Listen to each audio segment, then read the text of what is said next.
Detail చూస్తే పశ్చిమ గోదావరి జిల్లా పాలకొల్లులో ధర్మారావు ఫౌండేషన్ ఆధ్వర్యంలో 3 రోజుల పాటు జరిగే సంక్రాంతి సంబరాలు అమరనంటాయి.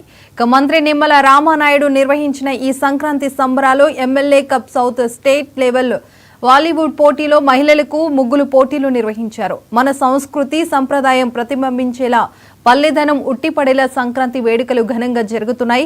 ఈ వేడుకలకు హాజరైన సినీ గేయ రచయిత చేగొంటి అనంత శ్రీరామ్, సినీ నటుడు ప్రదీప్ దంపతులు, సినీ నిర్మాత వాకడ అప్పలరావులను సన్మానించారు మంత్రి రామానాయుడు. ఈ కార్యక్రమంలో సినిమా పాటలు పాడి ఉత్తేజపరిచారు సినీ గాయకులు మాలవిక, రఘు కుంచే, జబర్దస్త్ టీం, బుల్లెట్ భాస్కర్, నరేష్, జితేందర్ ఫైమల కామెడీ షోతో సందడి చేశారు.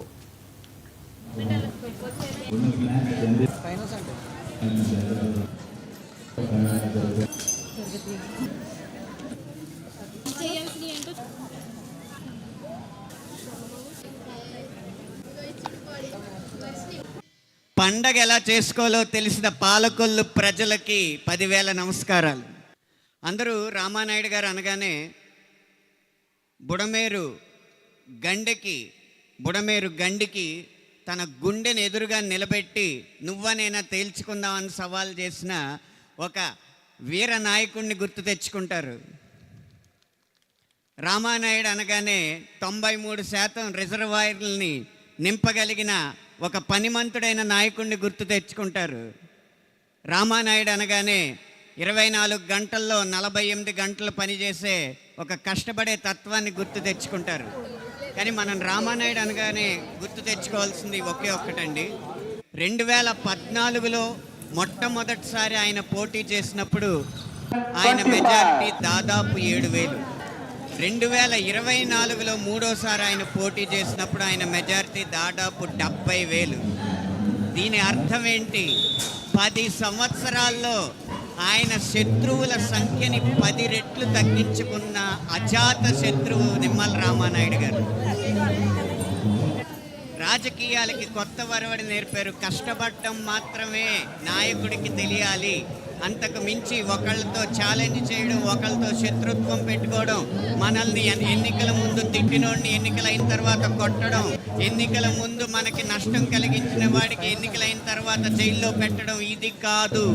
శత్రువునైనా మిత్రుగా మార్చుకుంటే చిరకాలం విజయం మన వెంటే ఉంటుందని మన యువత మొత్తానికి రామానాయుడు గారు స్ఫూర్తిగా నిలిచారు. నేను ఇదే వేదిక మీద సంవత్సరం క్రితం మాట్లాడుతూ పచ్చ చొక్కా వేసుకుని రామానాయుడు గారు ఎంతకాలం ఈ పాలకొల్లు ప్రాంతంలో తిరుగుతూ ఉంటారో అంతకాలం ఈ ప్రాంతం పచ్చగా ఉంటుంది అని. మీ పాలకొల్లు ఒక్కళ్ళకైనా 13 ఉమ్మడి జిల్లాల పరిస్థితి ఏమవ్వాలని ఆయన నాయకుడు ఆయన్ని నీటిపారుదల శాఖ మంత్రిగా చేసి రాష్ట్రం మొత్తం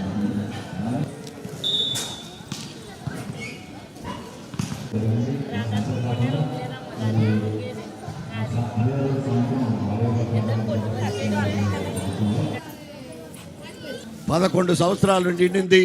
ఈనాడు ఈ కార్యక్రమాలు రామానాయుడు గారు ధర్మారావు ఫౌండేషన్ తోటి సేవా కార్యక్రమాలు ప్రారంభించుకొని తద్వారా ప్రజానాయకుడే ప్రజారంభింపులు చేస్తూ ఈనాడు దినదినాభివృద్ధి చెందుతూ ఇవాళ రాజకీయాల్లో ముఖ్యమంత్రి చంద్రబాబు నాయుడు గారి యొక్క క్యాబినెట్లో జలవనరుల శాఖ మంత్రిగా అవ్వడానికి ఈ నియోజకవర్గాల ప్రజలు ఇచ్చిన ఆశీస్సులు కానీ అభిమానం కానీ మరువరానిదని చెప్పడానికి వారి తరపున అభినందనలు తెలియపరుచుకుంటా ఉన్నా. నియోజకవర్గ ప్రజలందరికీ కూడా ఒక కష్టజీవి.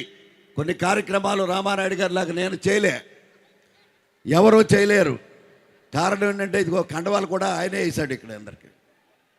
ఆ కండవాలు వేయాలంటే మరి ఎవరికో అప్పచెప్తాం. ఇక్కడ కుర్చీలు వేసాడు ఆయన. కుర్చీలు కూడా వేస్తుంటే ఆయన పాత్ర ఏంటంటే వచ్చిన వాళ్ళని గౌరవించాలనే ఆలోచన సాంప్రదాయాన్ని హృదయపూర్వకంగా అభినందిస్తున్నా. కానీ కొన్ని కార్యక్రమాలు మీరు కానీ నేను కానీ చేయలేము. ఆ కార్యక్రమాలు చేస్తున్న సందర్భంగా వారు సింపుల్ సిటీ